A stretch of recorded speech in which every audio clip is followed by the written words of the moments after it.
Queria fazer um agradecimento especial à Cristália, sempre presente aqui, se fazendo parte da anestesia cearense. E a gente vai ter mais uma sessão, hoje com o Hospital das Clínicas, com o meu amigo Daniel aqui, que vai comandar. Doutora Lorena, doutor Nifácio, a gente vai começar a sessão, tá bom? Boa noite. Oi, oi, tá ouvindo? Boa noite. Meu nome é Daniel, tá? Sou médico residente ME3 do HU. Estou aqui representando o HU na sessão. Estou aqui junto com o Arthur, né, que é ME2. A gente vai apresentar um tema que não é tão comum na maioria dos centros, né? Mas é um tema que está se tornando cada vez mais frequente, principalmente na maternidade escola, e está tornando o Ceará uma referência na área, né? A gente queria agradecer de antecipação a presença de todos, né? Doutor Lorena, doutor Germano, doutor Guilherme, doutor Nifácio também, tá? A gente vai começar aqui a apresentação.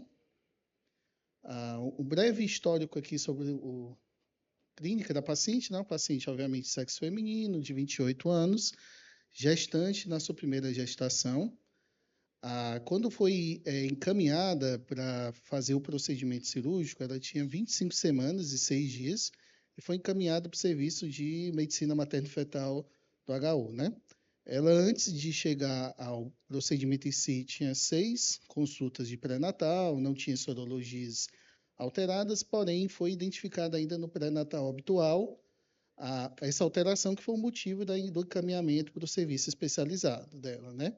Na alteração da ultrassom obstétrica, né? Ela tinha uma alteração do feto, perdão, de uma coluna, um defeito de fechamento da coluna a nível de L4-S1, e quando foi encaminhada ao serviço, indicado a correção intrauterina da meningomielocele.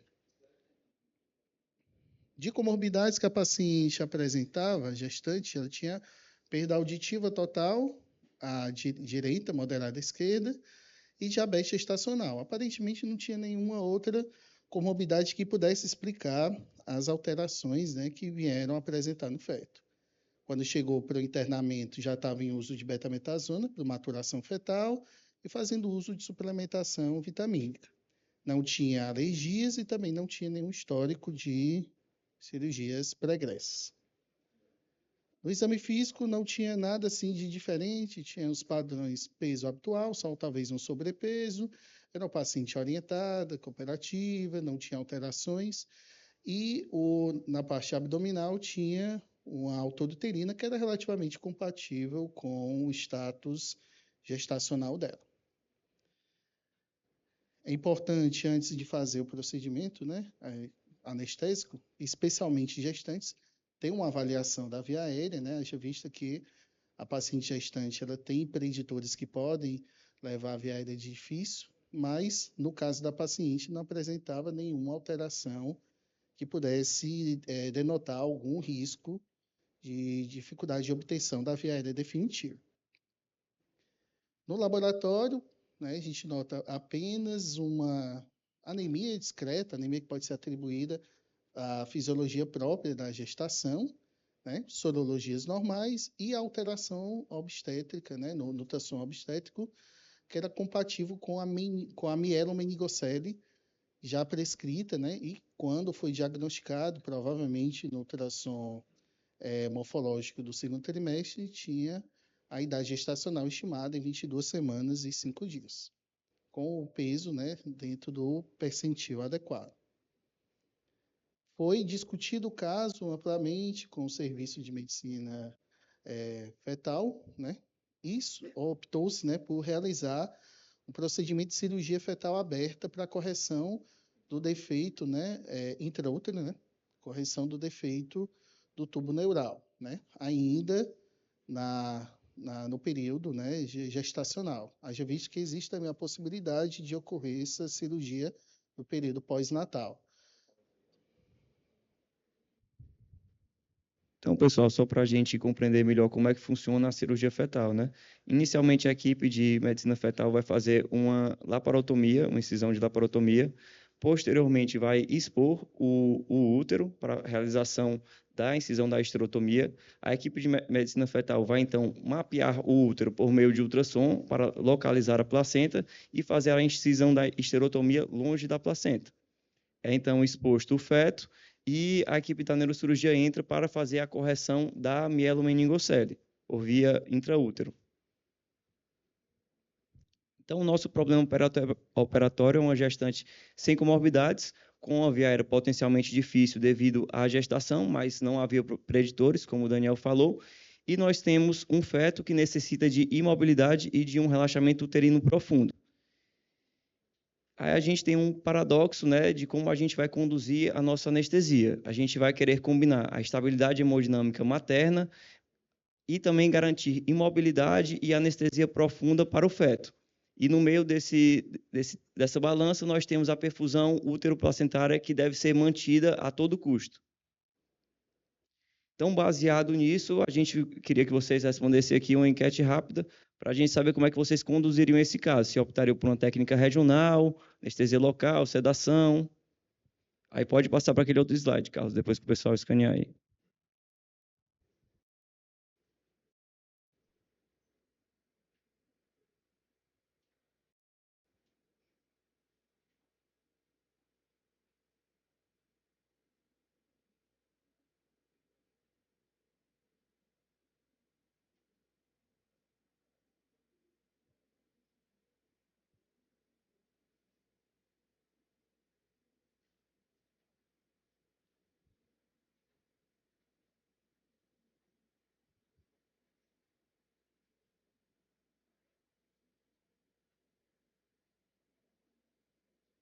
Eu vou só ver se ele soltou ali.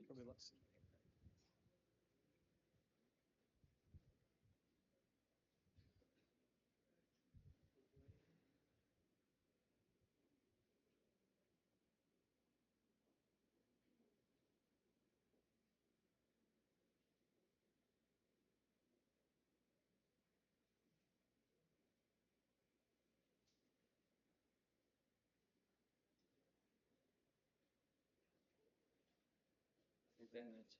O negócio de congelamento que tá. Não, porque está sem internet, por favor, tirando o celular. Ah, tá.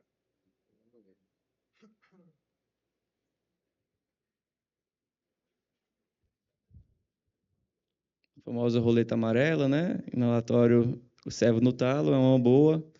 Anestesia com sedação, um pouco prejudicial aí para o bebê, né? Vamos ver o que é que a gente vai fazer. Pode soltar aí, Carlos, voltar para outro slide, por favor. Bota só na apresentação. Obrigado.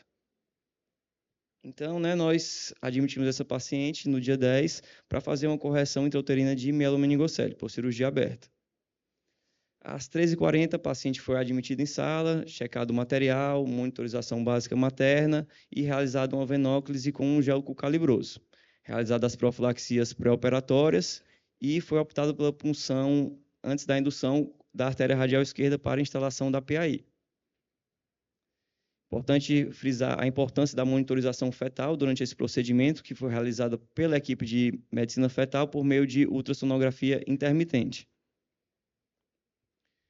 Optado por realizar a raquianestesia a nível de L3 e L4, com o uso de bupivacaína hiperbárica 5 mg, sulfentanil 2,5 microgramas e morfina 100 microgramas, sem intercorrências durante o procedimento.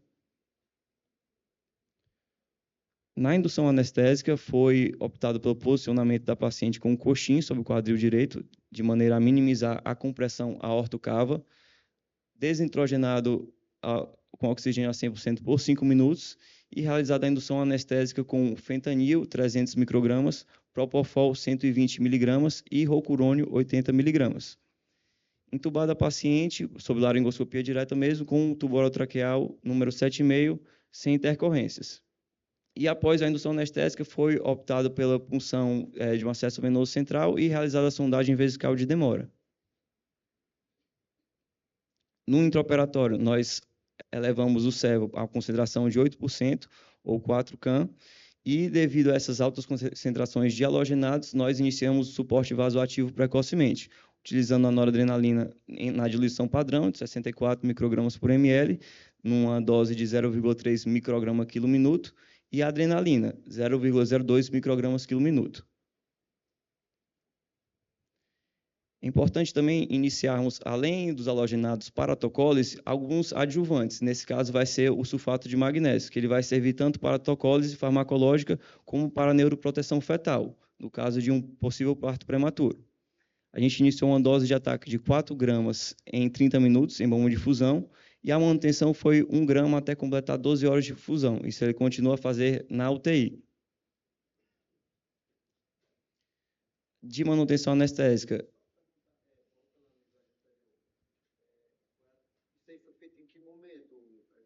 depois da indução, logo depois da indução, antes de começar, logo depois da indução. Por isso que você pode dar uma indução dela. E, beleza. Quanto tempo durou o procedimento de movimento? Não falta aqui. Esse durou umas 2 horas, se não me engano, 2 horas.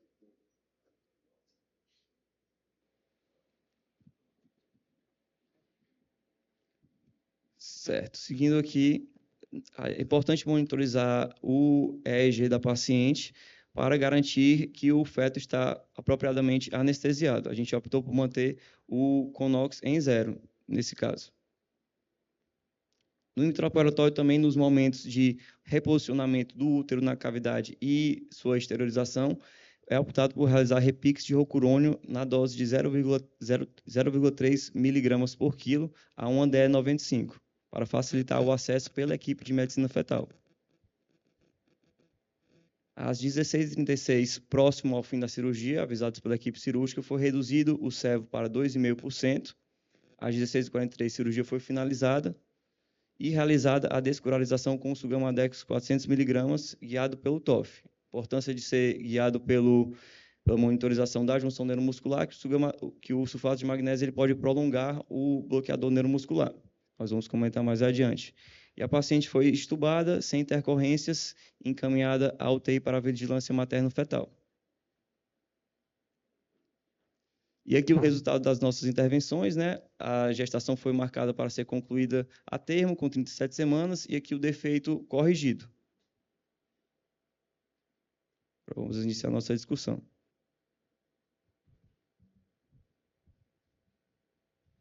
Pronto, pessoal. Após a explicação, né, do procedimento pelo Arthur, a gente vai começar um pouquinho falando sobre os possíveis, né, tipos de abordagem de cirurgias intraútero-fetais, né? Elas são categorizadas geralmente em 3 tipos, né? Cirurgias minimamente invasivas, cirurgias abertas e tem um procedimento que é chamado exit ou tratamento, né, intraparto exútero, né? Quando eu preciso fazer, principalmente abordagem de via aéreas, né, por tumorações na cavidade oral, ou então massas cervicais, que poderia ser um risco à patência da via aérea no pós-natal imediato, né?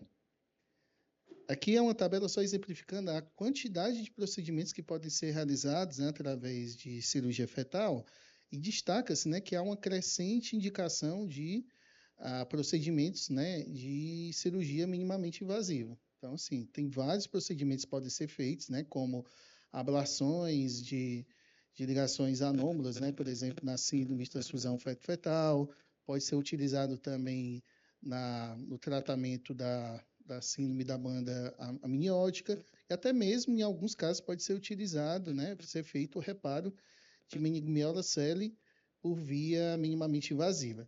No nosso caso, né, foi feito por cirurgia aberta, mas ainda com componente intraútero, feito a opção pela esterectomia. Agora é necessário a gente compreender um pouco mais sobre a patologia que a gente está tratando, antes de entrar propriamente no manejo anestésico em si. A espinha bífida é um grupo de anomalias do sistema nervoso central que é compatível com a vida, e ela possui um amplo espectro de manifestações, que vão desde os disrafismos ocultos da medula, que são uma série de manifestações em que a medula espinhal e as meninges estão dentro do canal vertebral, não ocorre nenhuma extrusão desse conteúdo, e geralmente é assintomática e não necessita de correção cirúrgica. Já a meningocele vai ocorrer uma extrusão do conteúdo das meninges, mas a medula espinhal permanece dentro do canal vertebral. E a mielomeningocele, que desse espectro é o tipo mais grave, ocorre uma extrusão por meio desse defeito no tubo neural, tanto das meninges como da medula espinhal. E esse conteúdo ele vai ficar em íntimo contato com o líquido amniótico, provocando o dano nervoso a essas estruturas. E falando um pouco mais da mielomeningocele, ela possui uma incidência aproximadamente de 2 a cada 10 mil nascidos vivos no nosso país, reduziu bastante com a introdução do ácido fólico no pré-natal, mas se estabilizou na última década. Ela possui uma taxa de mortalidade ainda de 10% em recém-nascidos e a cirurgia idealmente deve ser realizada da 19ª até a 26ª semana de gestação. Nesse caso aqui, é um recém-nascido que chegou ao nosso serviço, mas ele já não era elegível para realizar o tratamento intrauterino. Então, foi feito o reparo pós-natal. E por que a gente trata esses pacientes intrauterinos? Não espera nascer para tratar todos, né? Esse foi um estudo muito importante, publicado em 2011, no qual era uma série de 187 pacientes que foram divididos no reparo aberto por cirurgia fetal intrauterina e a correção pós-natal. E observou-se uma melhora nos desfechos, principalmente da redução da necessidade de derivações ventrículo-peritoneais e um ganho motor nos pacientes que fizeram a correção intrauterina. Em contrapartida, a gente tem os riscos dessa cirurgia, né, que são principalmente o risco de parto prematuro e o risco de deiscências uterinas. Então, antes da gente começar sobre o manejo anestésico, é importante a gente abordar um pouco mais das alterações fisiológicas que vão impactar no nosso manejo da anestesia. Nós temos que a gestante vai ter uma redução drástica na capacidade residual funcional, devido à elevação do diafragma pelo útero gravídico. Isso associado a um estado hipermetabólico e o aumento da demanda de oxigênio pela gestante vai causar um tempo de apneia reduzido e também vai aumentar o risco de dessaturação da gestante após a indução anestésica. Complexidade da intubação orotraqueal, nós temos que, devido ao aumento da progesterona na gestação, nós vamos ter o engurgitamento vascular da mucosa das vias aéreas, aumentando o risco de sangramentos e de edema. Observamos também uma progressão no score de Mallampati ao longo da gestação. Da questão volêmica, o manejo dos sangramentos, nós vamos ter que a expansão do volume plasmático da gestante em mais de 50% pode mascarar alguns sangramentos graves. Daí a importância da gente monitorizar invasivamente a pressão arterial. E, além do mais, vai ter uma sensibilidade anestésica na gestação aos anestésicos inalatórios.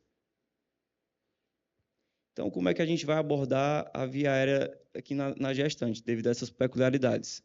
Além das alterações fisiológicas que eu citei, elas vão ter um risco aumentado de broncoaspiração, devido à redução do tônus do esfíncter esofagiano inferior, o aumento da pressão intragástrica e o aumento da secreção ácida. Esse guideline aqui é um pouco antigo, da Sociedade de Vias Aéreas Difíceis, mas foi o primeiro e único guideline produzido especificamente para a população de gestantes. O que é que ele frisa assim, em relação de diferente à população não gestante? Ele dá uma importância sobre a desnitrogenação da paciente, de prolongar esse tempo de desnitrogenação, podendo até ser feito com um catéter nasal, né? Antes, quando a gente está preparando a medicação. Devido a ser um guideline mais antigo, ele ainda cita que a realização da manobra de Selick, que hoje em dia caiu um pouco por terra, né, com os estudos demonstrando que, além de não reduzir a incidência de broncoaspiração, ainda também pode dificultar a laringoscopia. E aqui ele ainda fala também de considerar uma ventilação por máscara facial, uma ventilação por pressão positiva, exercendo uma pressão de até 20 centímetros de água. Outro ponto importante também, em comparação com os adultos, é que ele só recomenda a realização de 2 tentativas de intubação, de laringoscopia direta, ao contrário na população não gestante, que ele recomenda até 3, os guidelines dele, sendo permitida 2 mais 1 por um anestesiologista experiente. E o restante do guideline é muito parecido com o que a gente já está acostumado. Ele frisa que a importância da gente não adiar uma possível via aérea cirúrgica nesses pacientes, com a cricotireoidostomia. Chegando aqui a um dos pontos críticos da nossa aula, que é a circulação útero-placentária, que é o que a gente quer manter ao longo da cirurgia. A placenta ela vai representar uma interface entre a circulação materna e a circulação fetal, onde vai acontecer as trocas gasosas. e cerca de 80% do fluxo sanguíneo uterino vai perfundir a placenta. E por que isso é importante? Porque o útero, ao contrário de outros órgãos nobres, como o cérebro ou os rins, ele não possui mecanismos de autorregulação. Ou seja, a perfusão placentária vai depender muito da pressão arterial materna. Por isso que a gente tem uma meta muito rigorosa de manter a pressão arterial média materna basal com variações de até 10%. Não permite além disso, porque isso pode provocar uma hipoperfusão placentária e, consequentemente, um sofrimento fetal. E o que é que a gente vai lançar a mão para manter esse balanço da perfusão uterina, né? Vamos lançar a mão dos nossos vasopressores, como a gente falou, iniciando precocemente, não permitindo que essa gestante ela aceite esses episódios de hipotensão. Aplicar o coxim no quadril direito, que muitos artigos citam como uma intervenção tão importante quanto a infusão de vasopressores. O bloqueio do neuroeixo ajuda a reduzir a resposta ao estresse e a produção de catecolaminas por parte da mãe. E a tocólise farmacológica agressiva, tanto com os halogenados como com o sulfato de magnésio, ajuda a diminuir as contrações miometriais reativas durante a cirurgia, que pode acabar causando também essa hipoperfusão uteroplacentária. E o manejo hemodinâmico, como a gente falou, a gente vai iniciar mais precocemente. O protocolo da nossa instituição, ele preza pela instituição dos 2 vasopressores. A noradrenalina, que a gente vai frisar principalmente seus efeitos em receptores alfa-1, que vão combater essa vasodilatação periférica. E nós acrescentamos também a noradrenalina devido ao suporte inotrópico e cronotrópico dos receptores beta-1. O Daniel vai falar mais adiante sobre a importância da gente manter a frequência cardíaca fetal no basal, não permitir quedas acentuadas dessa frequência cardíaca fetal, porque o débito cardíaco do feto ele é muito dependente principalmente da frequência cardíaca.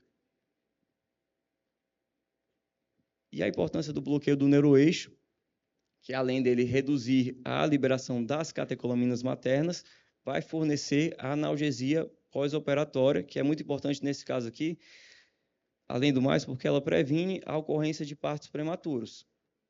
Existe uma discussão também se realizar hack ou realizar a peridural. O protocolo da nossa instituição, a gente realiza hack, mas em alguns centros americanos, eles optam por realizar a peridural, passar o catéter, mas inicialmente eles só fazem o opioide, eles não fazem o anestésico local nesses centros, devido ao risco maior de hipotensão. Então, o que é que eles fazem? Fazem o opioide no início da cirurgia, e ao final da cirurgia, quando ocorre a esterotomia, eles fazem então o anestésico local para minimizar os riscos de hipotensão e hipoperfusão placentária.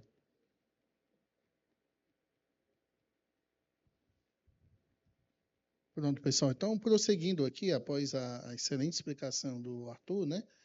A gente trabalha, né, com binômio materno-fetal, né? Então, tão importante quanto você ter o domínio, conceitos, né, da fisiologia materna, é também compreender a fisiologia fetal, né, porque eles se entrelaçam entre si, né? Então, 2 pontos importantes que os artigos citam, né, sobre a fisiologia fetal seria principalmente a fisiologia cardíaca e a fisiologia da dor, né? O Arthur explicou bem, né, que boa parte, né, do fluxo que a placenta recebe é dependente da PA média, né, materna, certo? E a maior parte do fluxo realmente de sangue que vai para o feto, 50% dele vai residir na placenta, algo estimado entre 110 a 160 ml por quilo, né? Só relembrando aqui algo que eu acho que a maioria sabe, né? O débito cardíaco seria um produto do volume sistólico vezes a frequência cardíaca, né? O débito cardíaco fetal, que é estimado como débito cardíaco combinado, já que ambos os corações eles aparentam não ter débitos similares, ele vai depender principalmente da frequência cardíaca. Isso acontece por quê? Porque o miocárdio fetal ele é menos complacente do que um adulto, menos responsivo, né, às variações de pré-carga, e isso vai fazer com que ele tenha um impacto mínimo, em parte por conta dessas alterações contráteis, mas também por compressão externa dos pulmões que estão lá repletos de líquido, né? Isso faz com que o débito acaba dependendo bastante da frequência cardíaca fetal. E a bradicardia fetal acaba sendo o principal indicador do estresse fetal. Não é à toa que, além de ter uma monitorização materna, a gente precisa também a monitorização fetal, né? Entre eles utilizam o eco intraoperatório. A fisiologia da dor. Por muito tempo pensava-se que não havia necessidade de ter uma boa analgesia para o feto, porque eles acreditavam que, por conta da imaturidade do sistema nervoso, ele não tinha certa sensibilidade à dor, né? Porém, cada vez mais, os estudos mostram que, desde as semanas iniciais da gestação, já começa a ter ativação de receptores nociceptivos e que, à medida com que vai evoluindo a gestação, vai tendo a evolução desse sistema, né? Até então, acreditava-se que só tinha algum desenvolvimento por volta de 24 semanas, mas cada vez mais a gente vê, por exemplo, em 17 semanas, que já tem evidências, né, de resposta ao estresse nociceptivo. E que no terceiro trimestre é que fica mais fácil, visível, né, que você consegue observar movimentos faciais, movimentos dos membros como reação a um estímulo nociceptivo.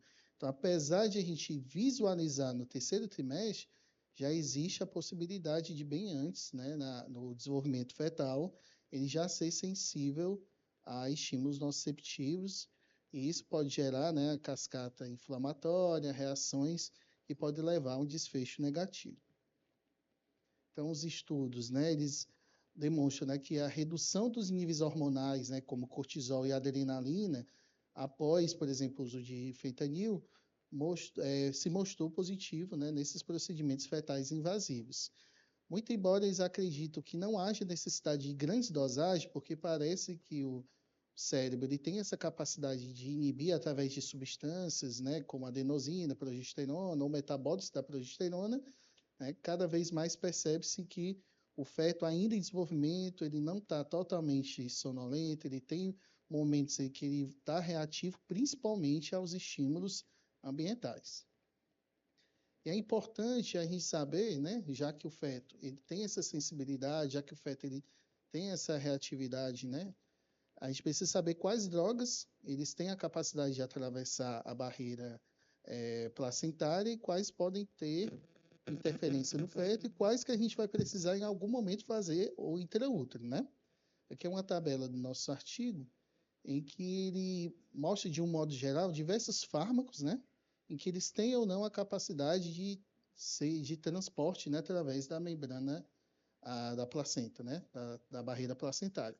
De um modo geral, para ficar mais claro, aqueles fármacos que têm ação lipossolúvel, aqueles fármacos que têm o tamanho molecular menor e aqueles fármacos que são não ionizados vão ter maior capacidade de atravessar essa barreira placentária. Então, aqui a gente tem aqui destacado no mapa, por exemplo, alguns fármacos que não vão ter ou vão ter dificuldade, seriam justamente fármacos de grande tamanho ou fármacos que têm potencial, que são ionizáveis, ou então fármacos que não têm uma tanta solubilidade.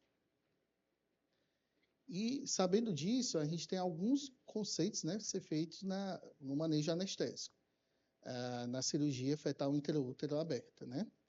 Então, o ideal é que se realize a anestesia geral, que pode ou não ser associada à anestesia espinhal ou peridural, como foi o caso que foi feito indicado pelo protocolo, né, da AMEAC, e realizado no intraoperatório.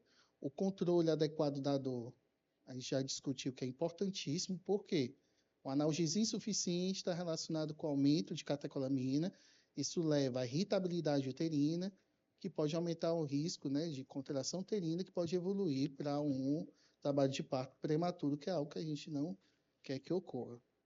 Pode-se considerar, como o Arthur disse, né, a inserção de catéter peridural, alguns centros externos realizam, feito opioide, e é importante a monitorização invasiva, né, com catéter arterial, né, pois a necessidade do relaxamento profundo uterino, muitas vezes, a gente vai precisar, né, de fármacos com ação vasopressora ou até mesmo com ação vasodilatadora periférica.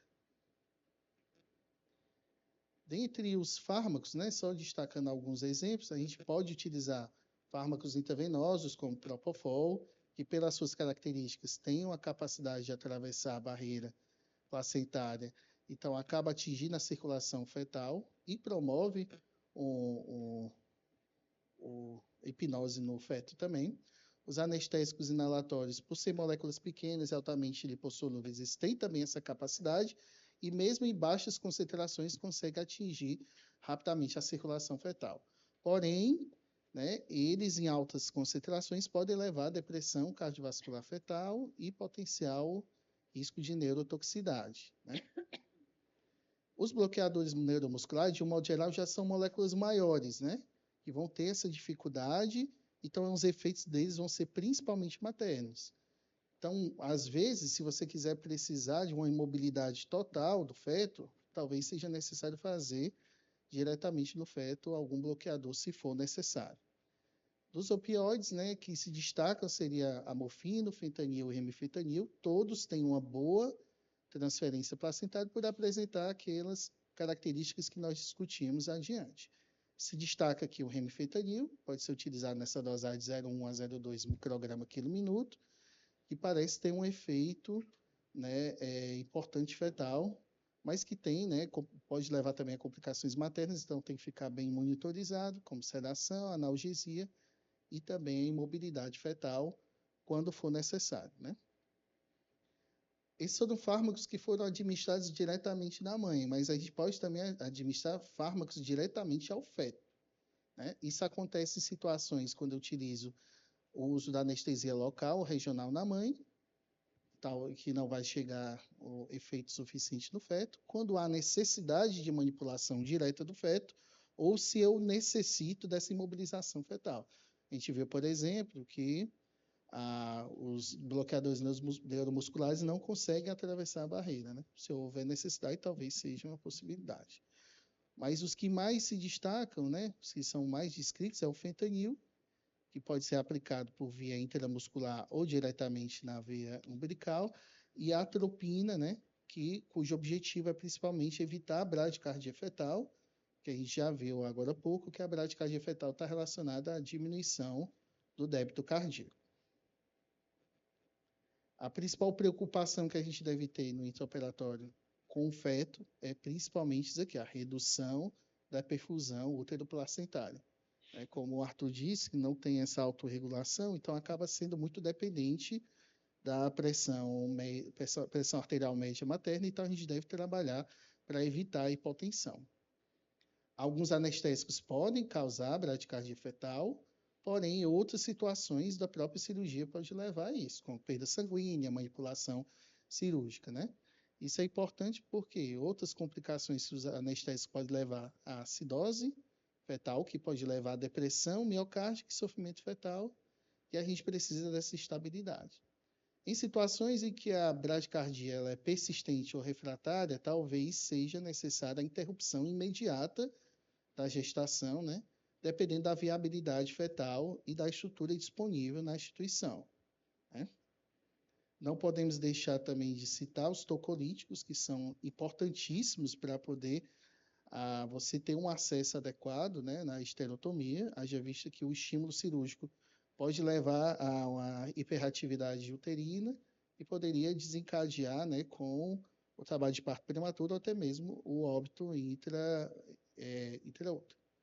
Porém, é uma medicação, fármacos, né, que têm efeitos adversos, né, pode levar a hipotensão arterial, insuficiência cardíaca e edema agudo de pulmão. Então, é muito importante ter essa monitorização, principalmente porque a gente acaba utilizando o tocolítico também no período pós-operatório. A administração de fluidos ela deve ser criteriosa e o débito urinário tem que ser rigorosamente monitorizado para prevenir a intoxicação por alguns desses tocolíticos, a exemplo do sulfato de magnésio. Então, a tocólise ela é importante, porque ela é primordial na cirurgia fetal, ela atua com prevenção de escoamento placentário, tem facilitação na esterotomia e no acesso ao útero, e a gente consegue, de certa forma, atuar com adjuvante e reduzir um pouco o uso dos halogenados.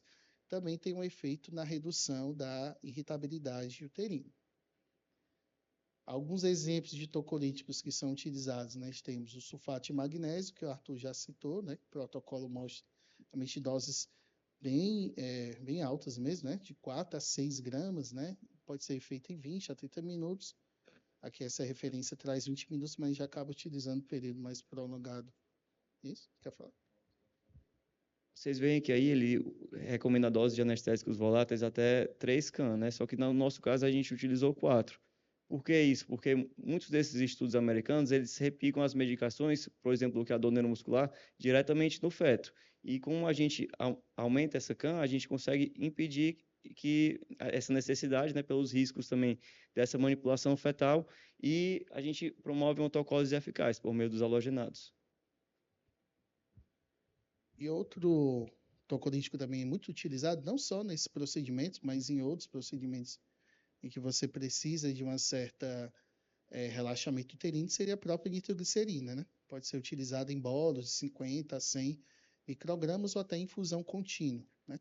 Cuidado especial com a nitroglicerina é que você tem que ter, né, uma monitorização invasiva, porque corre o risco de evoluir para uma hipotensão materna e você tem que ter um vasopressor disponível para evitar essa complicação. Entre as complicações materno-fetais desses procedimentos, né? A gente tem, como tem incisão uterina, obviamente, e é um procedimento que é feito em até 26 semanas, e o parto deve ser feito preferencialmente no termo mais precoce, até 37, não dá tempo de ter uma cicatrização efetiva, então a gente pode ter complicações disso, como ruptura prematura das membranas, um trabalho de parto prematuro e até mesmo ruptura uterina. Tem referências que ditam até 33%, né, de risco de ruptura uterina. Não é desprezível. A hemorragia pós-parto é uma complicação mais comum naqueles procedimentos extraúteros, né, que a gente citou no início. E os riscos fetais disso, obviamente, é de se esperar a infecção, enquanto ele está ali dentro, né, onde não houve o procedimento, ele está no ambiente estéril, quando há essa esterotomia e exposição do feto, corre o risco de ter o risco de infecção, especialmente com germes hospitalares. Pode ocorrer uma rotura, mesmo que pequena, e que pode levar ao oligoâmio. Também tem um risco pela prematuridade de hemorragia intracraniana ou até desfechos mais negativos, como a morte intrauterina. Quando o feto ele tem um desfecho não tão adequado no intraoperatório, por exemplo, a bradicardia, a gente pode lançar mão de algumas medidas corretivas para tentar reduzir o risco, né? Dentre uma delas, né, o Arthur já citou várias vezes, que é o reposicionamento materno, de preferência ali em decúbito lateral esquerdo, né, para deslocamento do útero e descompressão da aorta e da cava, que melhora o retorno venoso, que diminui a compressão aórtica e melhora a perfusão placentária. Pode ser que haja necessidade de expansão volêmica, talvez eu precise diminuir os anestésicos para tentar reduzir um pouco a profundidade anestésica. Muitas vezes, para manter essa pressão adequada, a gente vai precisar de vasopressores. Em alguns casos mais graves, a necessidade de transfusão intrauterina, que é feita diretamente pela via umbilical, de preferência guiado por ultrassonografia. Alguns fármacos que a gente já citou, né, que podem ser feitos diretamente ao feto, seria a atropina, vecurônio e o próprio fentanil. Essas medicações de reanimação a gente já deixa aspirado, calculado pelo peso fetal estimado da ultrassonografia e já deixa entregue para a instrumentadora, porque qualquer intercorrência ela já dá para o cirurgião fazer diretamente no feto.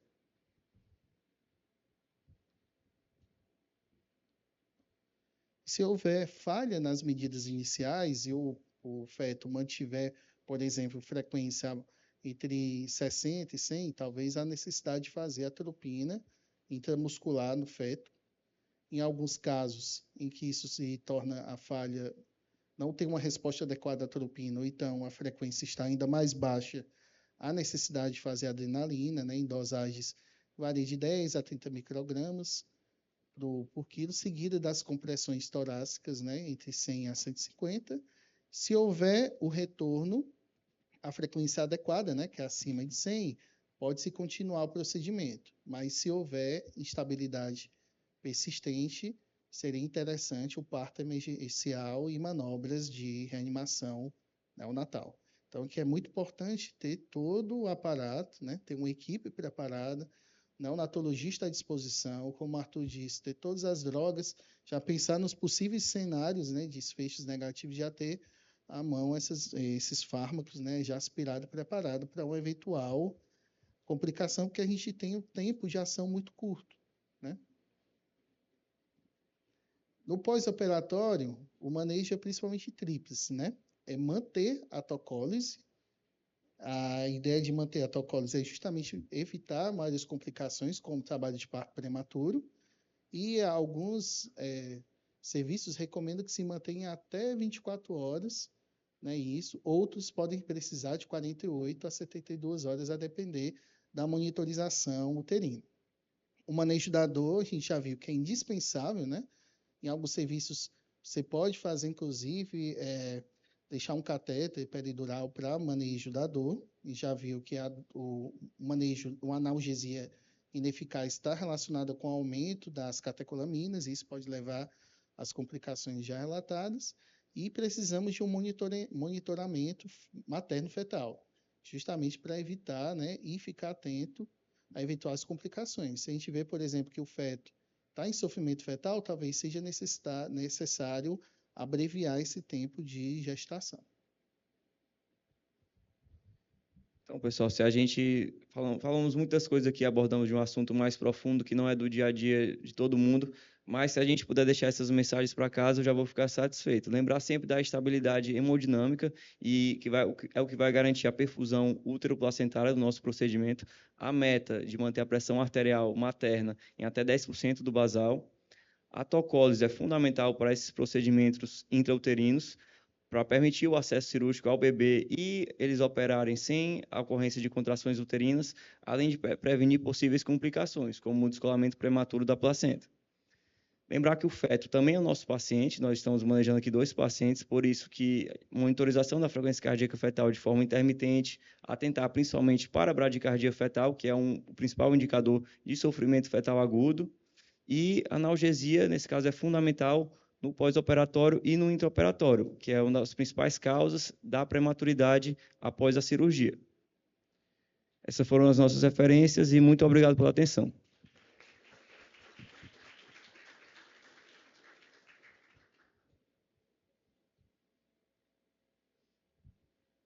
Perguntas? Algum comentário? Esse sulfato de magnésio. Não atrapalha o despertar, não, essa dose Nada. na prática? Acorda tranquila, sem dor, algo ainda sonolenta, mais pelo excesso de gás, baforando o gás. Um mês, beleza.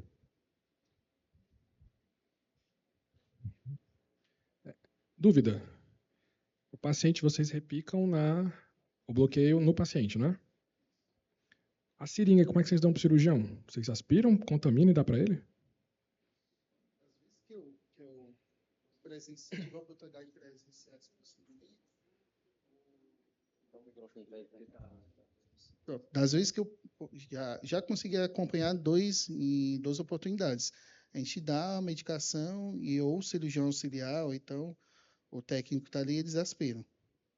Como se fosse quando a gente fosse fazer a roupa ao final do procedimento. A gente dá para a instrumentadora, ela aspira e fica lá disponível na mesa dela. Mais alguma dúvida, alguma pergunta?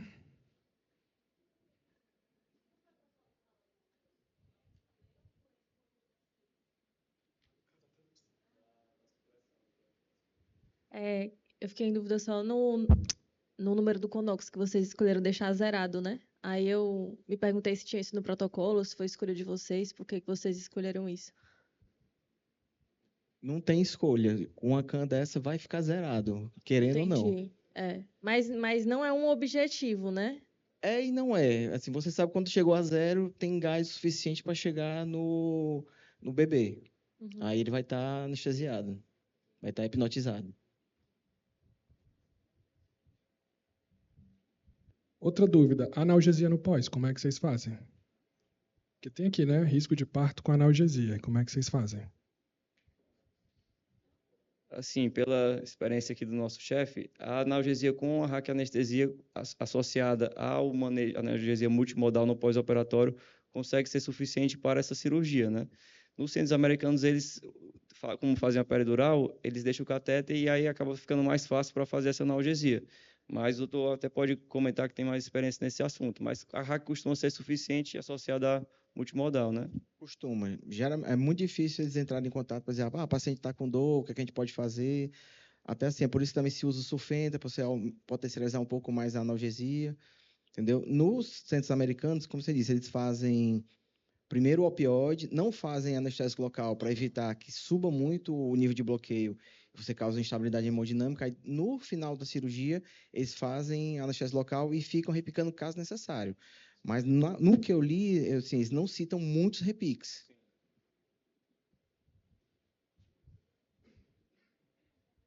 Essa monitorização fetal, né, que é para você poder agir com a tempo, ela é contínua, porque o ultrassom, me imagino que de vez em quando vai lá o obstetra, ele fica contínuo, não fica, como é que faz essa monitorização fetal?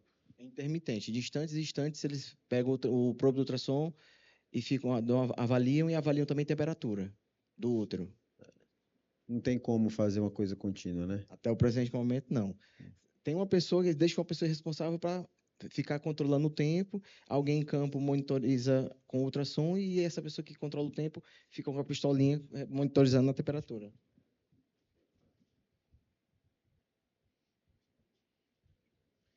Mais alguma dúvida, alguma pergunta?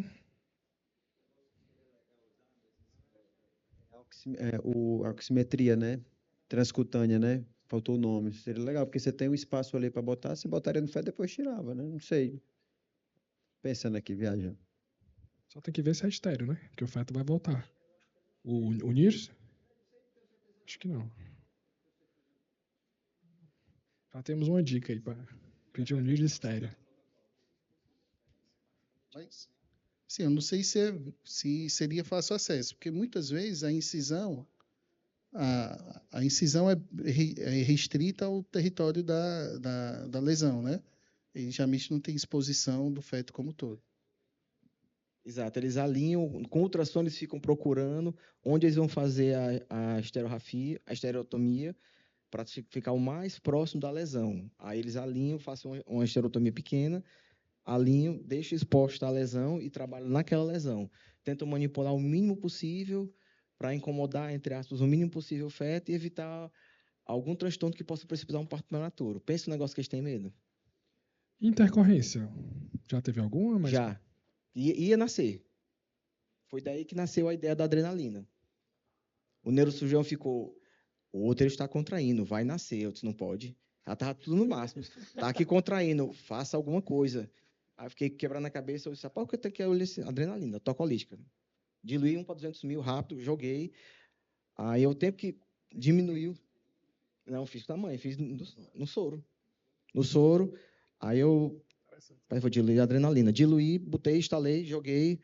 Rapaz, tá parando. Pronto, deixa aí. Desde então, tá incorporado. Já entrou no protocolo, né? Não. Interessante. Então, a intercorrência foi o futuro nascimento, né?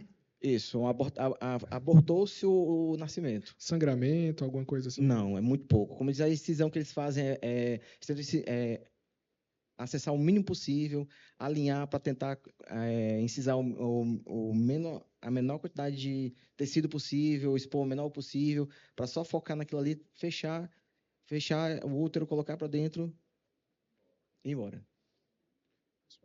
Mais alguma dúvida, algum questionamento? Porque você tem que ter o consentimento, né? Explicar todos os riscos para a gestante. São muitos, né? Ela vai estar fazendo aquilo por ele, pelo filho, não por ela, né? Então, tem que ter toda essa autorização da parte dela. E eu queria saber se já houve algum paciente que não quis, que desistiu. Que eu tenha visto, não, mas já houve lá em leito, com tudo pronto, diluído, foram passar um ultrassom e acharam uma outra malformação que excluiu da cirurgia. Eu já induzia o pessoal da medicina fetal, vamos fazer aquela só a última avaliação com ultrassom, fizeram assim, opa, achamos um negócio aqui, vieram conversar comigo, conversaram com ela e abortaram a cirurgia. Interessante. Pois, gente, mais alguma? Finalizando aqui a sessão. Opa!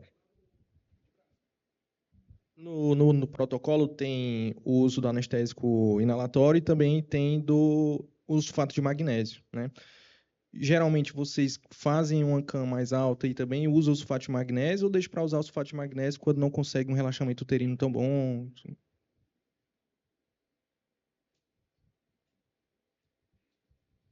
Geralmente, como essa cirurgia intrauterina, elas necessitam de um autocólise agressivo, né? Como o doutor falou, ali qualquer movimento vai impedir do cirurgião conseguir performar na cirurgia. Então, além dos halogenados, o sulfato de magnésio sempre é feito a partir da indução. Por isso também que foi incorporado ao protocolo o manejo hemodinâmico com vasopressor logo após a indução.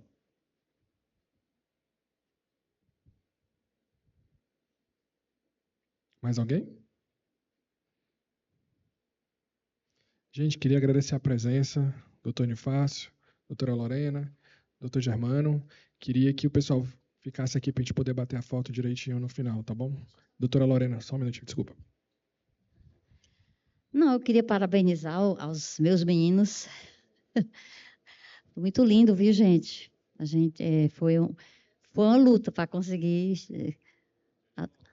Até brigamos, né, à toa, entre aspas. Não, agradecer a Unifácio, viu, Unifácio? Eu admiro muito a maternidade escola. Já faz algum tempo, né, que ela faz essa cirurgia fetal, como o Daniel falou, é referência, né, no Brasil. Então, eu fico orgulhosa de fazer parte desse serviço e parabenizo a todos que estão presentes, né, que fazem parte. Nunca assisti, tenho vontade de assistir, mas diminuiu a quantidade de pessoas na sala. Mas agradeço muito a sua participação, tá certo? E a presença de todos também.